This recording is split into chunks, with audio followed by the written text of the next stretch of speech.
യേശുവിൽ ഏറെ സ്നേഹമുള്ളവരെ, നമ്മളിൽ പലരും, മിക്കവരും വാട്സപ്പും ഫേസ്ബുക്കും യൂട്യൂബും മറ്റ് പല സോഷ്യൽ മീഡിയയും ഉപയോഗിക്കുന്നവരാണ്. നമ്മളതെല്ലാം ദൈവരാജ്യ ശുശ്രൂഷയ്ക്ക് വേണ്ടി ഉപയോഗിക്കുന്നുണ്ടോ? ചിലർക്കൊക്കെ വാട്സപ്പിൽ ദൈവവചനം ഒരു സ്റ്റാറ്റസ് ആയിട്ട് ഇടാൻ തന്നെ മടി, നാണക്കേട്, മോശമായിട്ട് തോന്നുന്നു. പ്രിയപ്പെട്ടവരെ, ദൈവം നമുക്ക് നൽകിയ ഒരു സംവിധാനമാണ് ഈ സോഷ്യൽ മീഡിയ. അതിലൂടെ എത്രമാത്രം ഈശോയെ പ്രസംഗിക്കാൻ, ഈശോയെ മറ്റുള്ളവർക്ക് പകർന്നു കൊടുക്കാൻ നമ്മൾ പരിശ്രമിക്കുന്നുണ്ട്. വിശുദ്ധ മർക്കോസിന്റെ സുവിശേഷം 16-ാം അധ്യായം 15-ാം തിരുവചനത്തിൽ നമ്മൾ ഇപ്രകാരം കാണും: നിങ്ങൾ ലോകമെങ്ങും പോയി സകല സൃഷ്ടികളോടും സുവിശേഷം പ്രസംഗിക്കുവിൻ. നമ്മൾ ഇത്ര കാലത്തിനിടയിൽ നമ്മൾ എത്ര പേരോട് സുവിശേഷം പ്രസംഗിച്ചു? നമ്മൾ മൂലം എത്ര പേര് ഈശോയെ കുറിച്ച് കേട്ടു, ഈശോയെ അനുഭവിച്ചറിഞ്ഞു എന്നൊക്കെ ആത്മപരിശോധന ചെയ്യണം. നമ്മൾ ഉപയോഗിക്കുന്ന സോഷ്യൽ മീഡിയയിലൂടെ എത്ര പേർക്ക് ഈശോയെ പകർന്നു കൊടുക്കാൻ നമുക്ക് സാധിച്ചു? നമ്മളെ കൊണ്ട് പറ്റുന്ന രീതിയിൽ പ്രിയപ്പെട്ടവരെ ഈശോയെ പ്രഘോഷിക്കണം.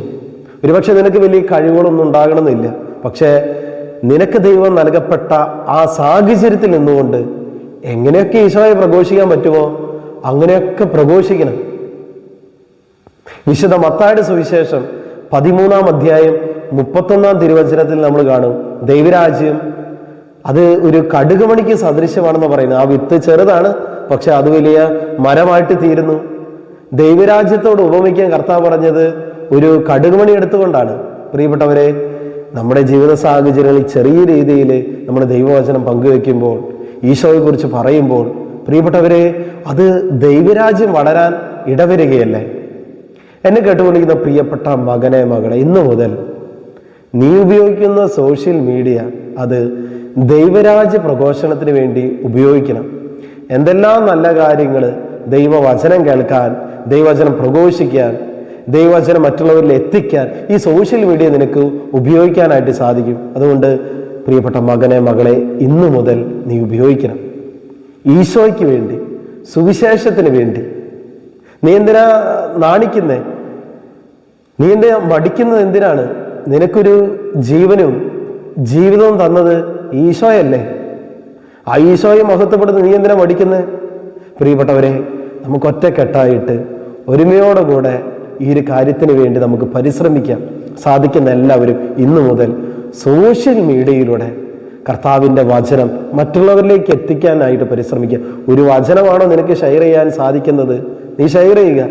ഒരു ദൈവികമായ ആത്മീയമായ ചിന്തയാണോ നിനക്ക് മറ്റുള്ളവർക്ക് ഷെയർ ചെയ്യാൻ സാധിക്കുന്നത്? അത് പങ്കുവെക്കുക.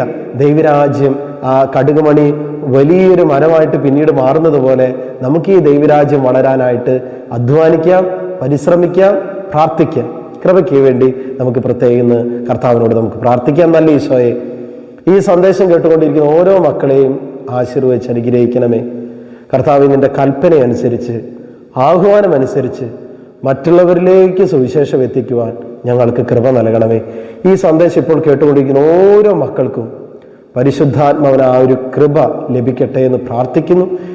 യേശുവിൻ്റെ നാമത്തിൽ അതിനായി ഇവരെ ആശീർവദിച്ച് അനുഗ്രഹിക്കുന്നു, ഇപ്പോഴും എപ്പോഴും എന്നേക്കും.